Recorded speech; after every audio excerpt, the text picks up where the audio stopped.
ఒక అమౌంట్కి కొంటాం తక్కువకి, సేల్ చేసేది ఎక్కువగా అమ్ముతాం, అంటే ప్రాఫిట్ పెట్టుకొని అమ్ముతాం.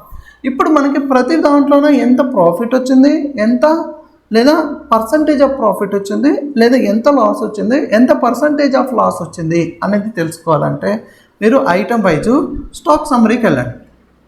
ఐటమ్ వైజ్ ఇక్కడ ఐటమ్ వైజ్ తెలుసుకోవాలంటే స్టాక్ సమ్మరీలో ఇక్కడ F12 అని మీకు కన్ఫిగరేషన్ ఉంటుంది. ఓకే, రైట్ సైడ్ లోపల బాటంలో జస్ట్ ఇక్కడ మీరు ఏం చేస్తారంటే వాల్యూ ఆఫ్ ద అవుట్వర్డ్, ఇక్కడ చూడండి, దీన్ని ఎస్ చేసుకోండి. అవుట్వర్డ్స్ అంటే ఎస్ చేయండిమా. ఎస్ చేసిన తర్వాత ఇక్కడ మనకి so gross value for the outwards, అలాగే so consumption and gross profit. Okay, ఎంత యూజ్ చేస్తామో దాని ప్రాఫిట్ ఏంటి, అలాగే so profit and gross value, ఎంత ప్రాఫిట్ వచ్చింది, ఎంత లాస్. జస్ట్ కంట్రోల్ ఏ ఇచ్చి సేవ్ చేసేసేయండి. ఒకసారి ఇప్పుడు చూడండి, ఇప్పుడు మనం సేల్ చేసాం, పర్చేజ్ చేసాం. ఫర్ ఎగ్జాంపుల్ నేను హెడ్ ఫోన్స్కి వచ్చాం కదా, హెడ్ ఫోన్స్ మనకు వచ్చేసి ఏంటి, సో అవుట్వర్డ్ ఒకటి వచ్చింది, ఇన్వర్డ్ కూడా మీరు తీసుకోండి.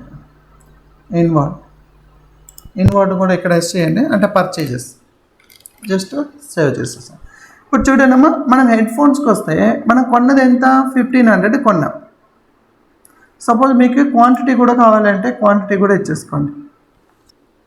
ఇదిగోండి, షో ద క్వాంటిటీ వాల్యూ, అలాగే రేటు వాల్యూ, జస్ట్ సేవ్ చేసేసేయండి. ఇప్పుడు చూడండి అమ్మా, మనం కొన్నది ఎంత, 5 క్వాంటిటీ కొన్నాం. ఎంత కొన్నాం, 1500కి. దాని యొక్క టోటల్ వాల్యూ ఎంత అంటే 7500.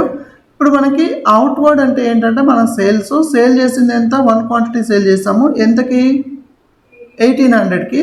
ఇప్పుడు మనకి దాని యొక్క కాస్ట్ ఎంత అంటే మనకి ఒక వస్తువు యొక్క కాస్ట్ ఎంత, 1500. ఇప్పుడు మనకి ఒకటి సేల్ చేస్తే దానికి వచ్చినటువంటి ప్రాఫిట్ ఎంత అంటే ఇన్కమ్ 300 రూపీస్, అంటే 1500 మైనస్ 1800 లెస్ చేస్తే 300 ఉంది.